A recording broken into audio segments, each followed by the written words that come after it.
What do you think about the whole Canelo Crawford fight? I mean, I thought it was great. I had Bud to win. I probably was very few who had Bud to win, and I wish I was a big gambling person because I'd have put some money on it. But yeah, I had Bud to win. Bud is one of those people that are underdogs, and usually when you're an underdog, you train a little harder. When you run 50 miles a day, when you're an underdog, you run 60 miles. When you're supposed to be in the gym 3 hours, when you're an underdog, you're 3.5 hours. And watching Bud and watching what Bud does, I seen that in Bud, and I just knew Bud was going to win. And people were concerned with him, going up a bunch of weight classes, but I had a feeling Bud was going to come back and win that one. Well, look, when it comes to odds, I always check betonline.ag, and they had Canelo minus 180, Bud plus 160, which meant that it was almost 2-1 odds on Canelo winning. Yes. But it wasn't even close. No. I knew that. Like I said, sometimes it's when you're boxing, unless you're just physically better, or when you look at Floyd Mayweather back in his prime time, he was just better as a person. He was a good defensive boxer, right? Mm-hmm. I don't care how fast you were, how nice you were, how strong you were, you had to hit him. And he just had a talent that was able to see those punches before it came. It was what it was. And Bud, Bud puts the work in.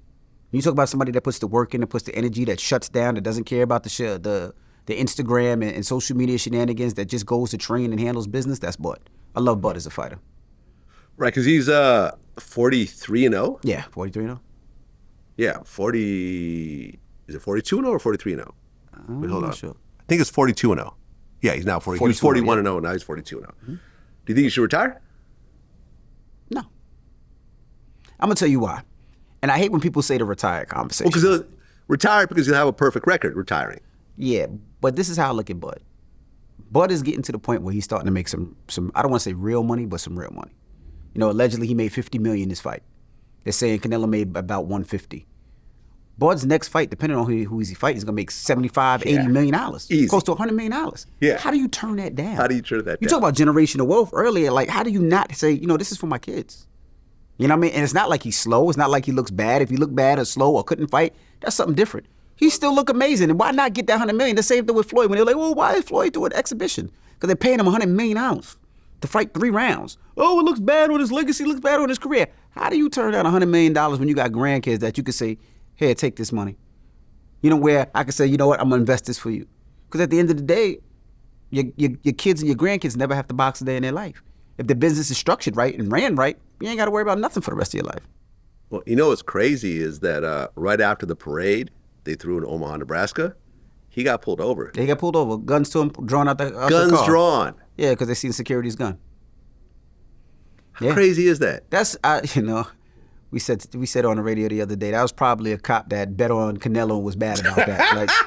It's like that's kind of funny. Look at the population of Omaha, Nebraska. It's all white. It's 464,000 people. They all know who Bud is, right? Because he's probably the only. Well, I ain't gonna say the only, but he's probably the biggest thing there.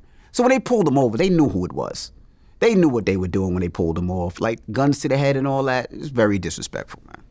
The mayor already reached out to him and said they apologized. They had a conversation. They're gonna do an internal investigation. But I mean, they know who Bud is. That shit was foul. Yeah, I hated that. Mm-hmm.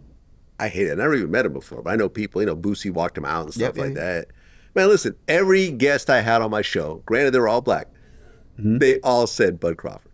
Mm-hmm. Every last one of them. And they were all right. They were all right. I wish I would have bet. I wish I would have bet. Even if I just do a little 10,000 or a little 5,000, I wish I would have bet. You could have gotten, I think, what are the odds was like 1 point. Yeah, so Bud Crawford was like 1 plus 160. Yeah. Meaning that if you bet $100, you get 160 back. Yeah. So if you bet, say, 10,000, you get 16,000 back. I'd have took it. Nice. Yeah, I'd have took it. Yeah?